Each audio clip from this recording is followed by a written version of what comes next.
Friends, welcome to my classes. अपन discuss कर रहे थे क्लास 12 का चैप्टर नंबर 4 डिटरमिनेंट के बारे में, जिसके एक्सरसाइज 4.4 तक अपन डिस्कस कर लिया था। इस वीडियो में अपन डिस्कस करेंगे एक्सरसाइज 4.5 के इंट्रोडक्शन के बारे में। तो आपकी जो फर्स्ट हेडिंग है वो है adjoint and inverse of A matrix. तो देखो, एडजॉइंट ऑफ फर्स्ट जो हेडिंग आपकी आएगी यहाँ पे, एडजॉइंट ऑफ ए मैट्रिक्स।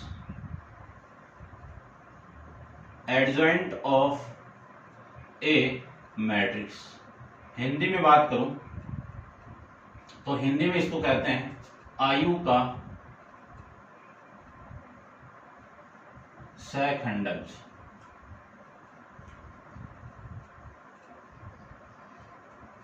आयु का सहखंडज, ठीक है ना। अब बात करते हैं, देखो इसका फॉर्मूला आपको माइंड में रखना है, ठीक है। तो इसका फॉर्मूला क्या आएगा यहाँ पे कि एडजॉइंट ऑफ ए क्या होगा, इसका फॉर्मूला कि cofactor of A, capital A, इस पूरे का ट्रांसपोज को अपन टी से भी रिप्रेजेंट कर सकते हैं और डैश से भी रिप्रेजेंट कर सकते हैं, ठीक है। इसको मैं हिंदी में बात करूं तो ए का सहखंडज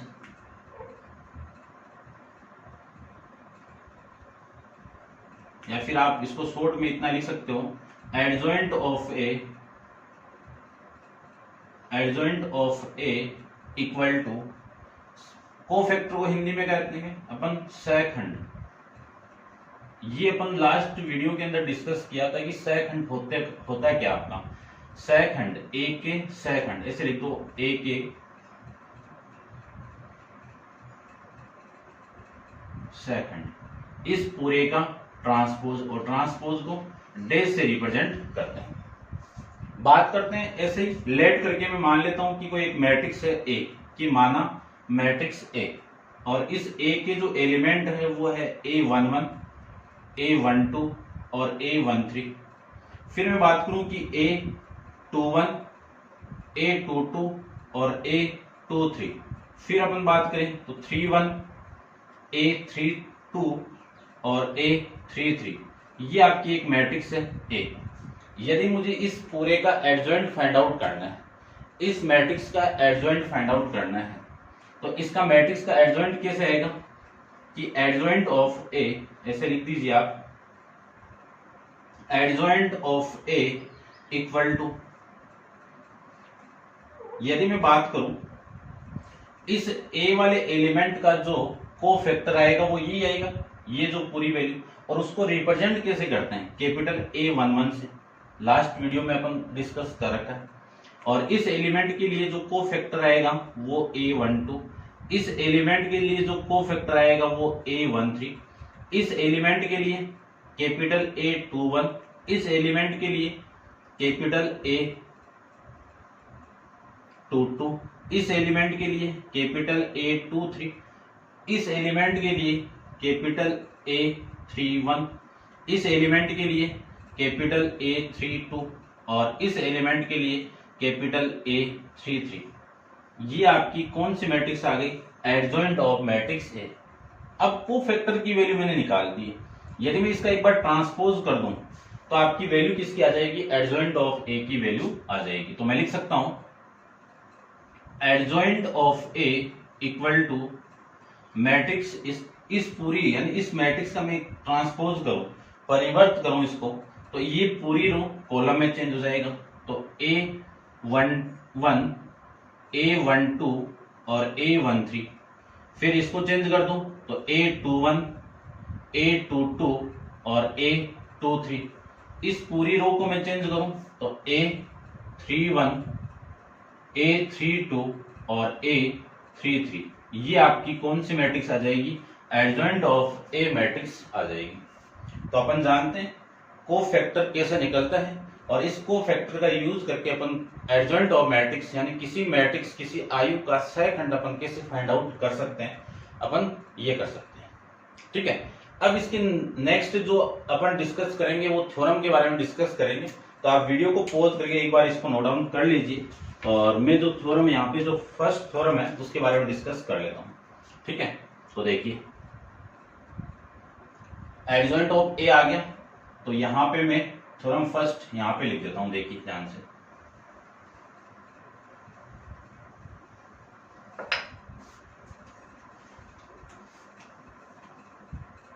आपकी जो थ्योरम फर्स्ट है, फर्स्ट थ्योरम है परमे नंबर फर्स्ट, उसमें कि if A be any given square matrix, यानी ए की आपकी एक वर्ग आयु है ऑफ ऑर्डर एन, किस कोटि की है, एन कोटि की है, then A into adjoint of A equal to adjoint of A into में कैपिटल ए इक्वल टू होगा ये वैल्यू आपकी डिटरमिनेंट ऑफ ए इंटू आई।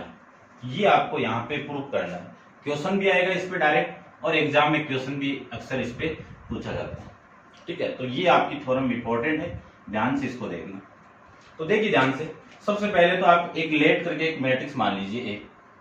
इस मैट्रिक्स ए का मैं एडजॉइंट फाइंड आउट करूंगा, तो ऐसे फाइंड आउट करूंगा, और एडजॉइंट करने के बाद में ये जो ट्रांसपोज किया मैंने, तो ट्रांसपोज की जो वैल्यू आएगी आपकी ये आ जाएगी। तो पहले आपको इतना नोट डाउन करना है और फिर अपन डिस्कस करते हैं इसके आगे। तो इसकी मैं लेफ्ट हैंड साइड ले लूं और उसके बाद में प्रूव करता हूं। तो इस पूरे को तो एक बार रब करता हूं, देखो अब करते हैं सोल्व।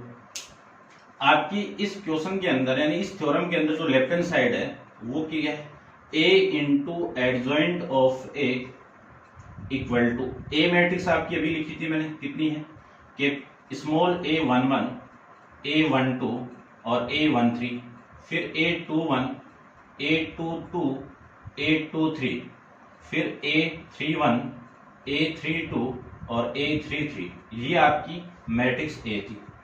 इसका मल्टीप्लाई करवाना उस एडजॉइंट के साथ में, तो इसका मैं मल्टीप्लाई करवा देता हूं एडजॉइंट, a11 a12 a13, फिर a21 a22 a23, फिर a31 a32 a33, ये आपकी एडजॉइंट ऑफ मैट्रिक्स की वैल्यू आ जाएगी। और इसको मैं एक बार रब कर देता हूं, आप नोट डाउन कर लिया होगा। अब देखो इसको, अब इन दोनों का आपको मल्टीप्लाई करना है। तो अपन जानते हैं कि एक मैट्रिक्स को मैं दूसरी मैट्रिक्स से मल्टीप्लाई करूं, तो अपन मैट्रिक्स के अंदर डिस्कस करके आए, तो कर देते हैं। देखिए ध्यान से, इस पूरी रो को इस कॉलम से मैं मल्टीप्लाई कर दूं, तो आपकी जो वैल्यू आएगी वो आ जाएगी a11 कैपिटल A11। ठीक है, आ जाएगा क्या वहां तक? चलो मैं इधर थोड़ा करता हूं इसको।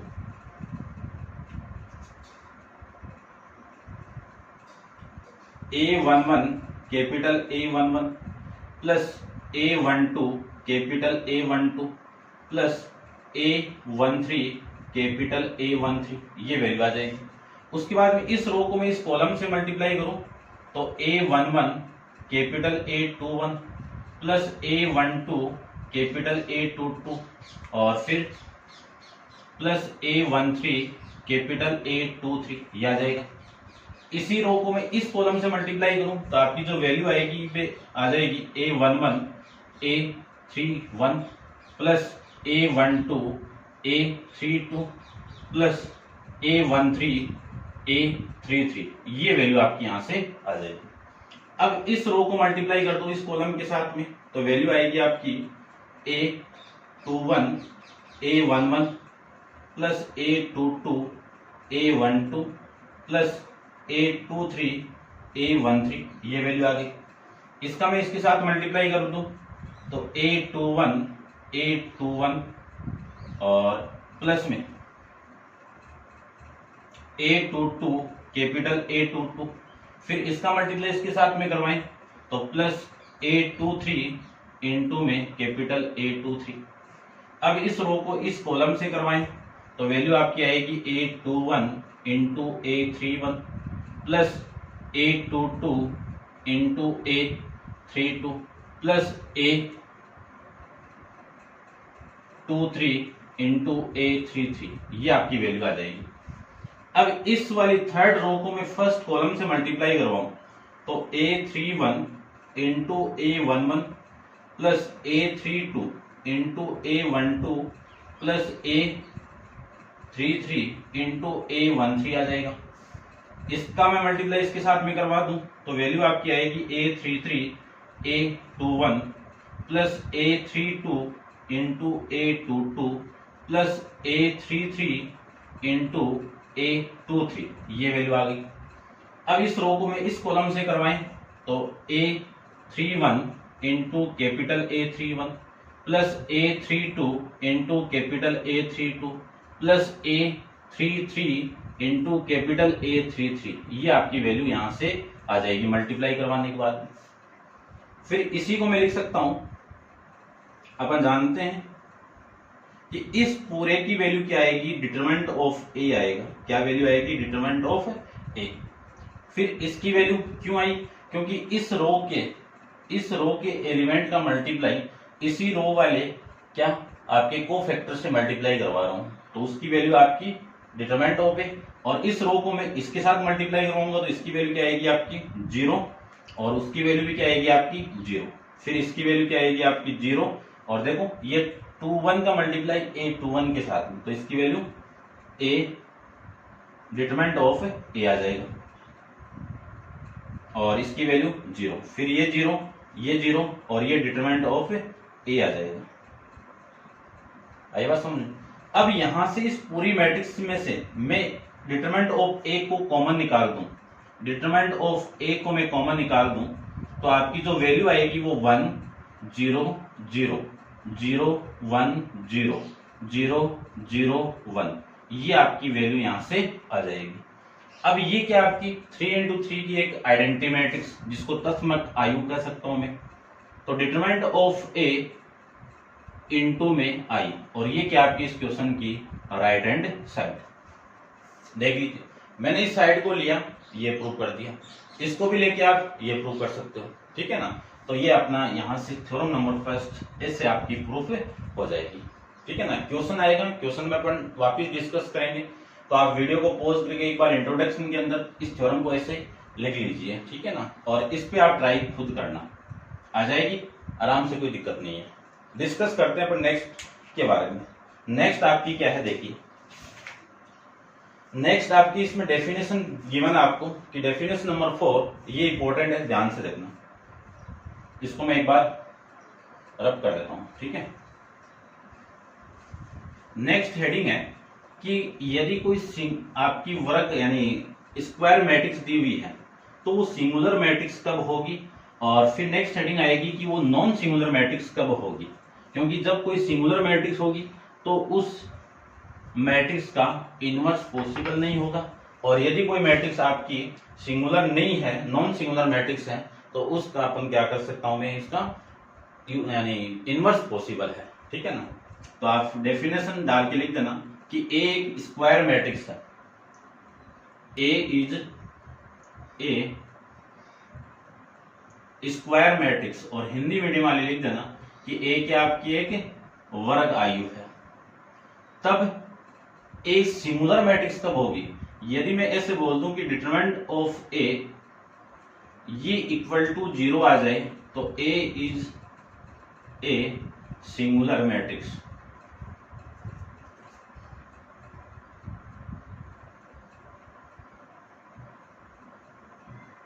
ए इज ए सिंगुलर मैट्रिक्स।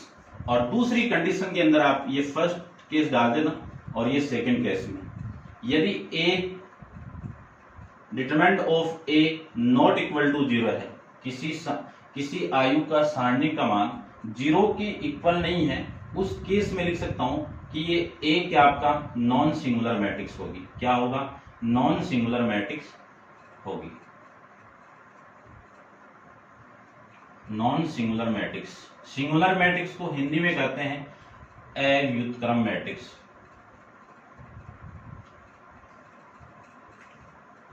आयु, और इसको कहेंगे व्युत्क्रमणीय।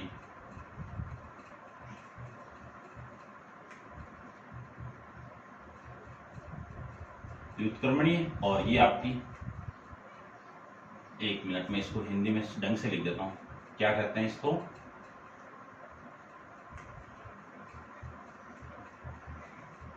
आयु, और ये आपकी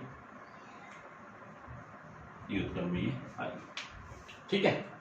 तो सिंगुलर कब होती है? जब किसी डिटरमिनेंट की वैल्यू आपकी जीरो के इक्वल है, वो सिंगुलर मैट्रिक्स, और जिस डिटरमिनेंट की value not equal to zero है वो आपकी नॉन सिंगुलर मैट्रिक्स होगी।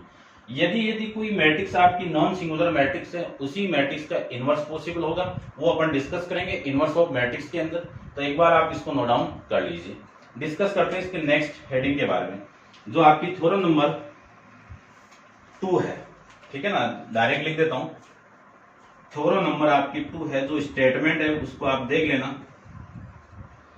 थ्योरम नंबर 2 के अंदर आपको गिवन है कि if A and B are non singular matrix, यानी जो ए एंड बी है आपकी, ये आपकी क्या है? नॉन सिंगुलर मैट्रिक्स है।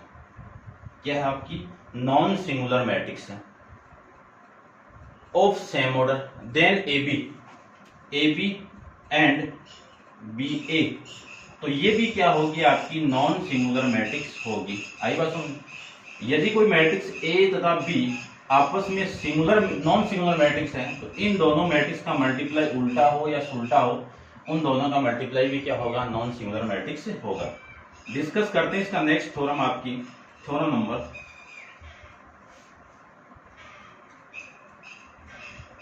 और ये थ्योरम आपकी TH3। थ्योरम नंबर 3 के अंदर देखिए आप, थ्योरम नंबर 3 के अंदर है, यदि मैं ए बी का मल्टीप्लाई कर दूं और उसका डिटरमिनेंट फाइंड आउट करूं, तो ये वैल्यू किसकी इक्वल होगी? Determinant of A into determinant of B के इक्वल होगा। ये आपकी थ्योरम है, इस पे आप गौर कर लेना। ठीक है, डायरेक्ट यूज होगा, क्वेश्चन भी अपन निकालेंगे इसके बेस। उसके बाद में अपन बात करते हैं, एक नेक्स्ट हेडिंग आपकी है कि ऐसे नोट डाल के लिख लेना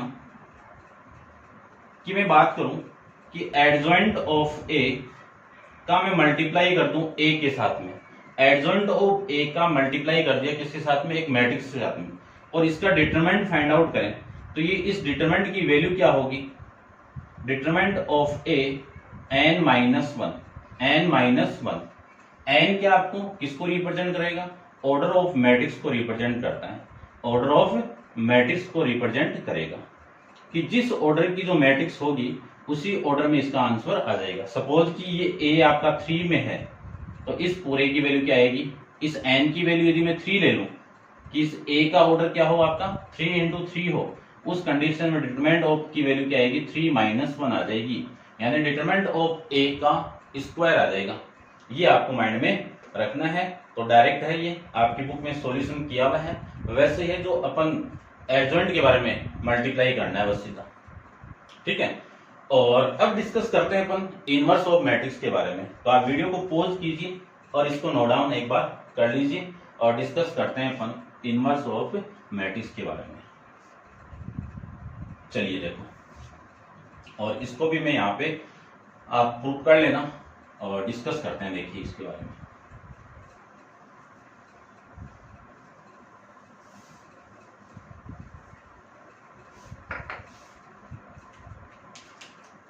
इनवर्स ऑफ मैट्रिक्स,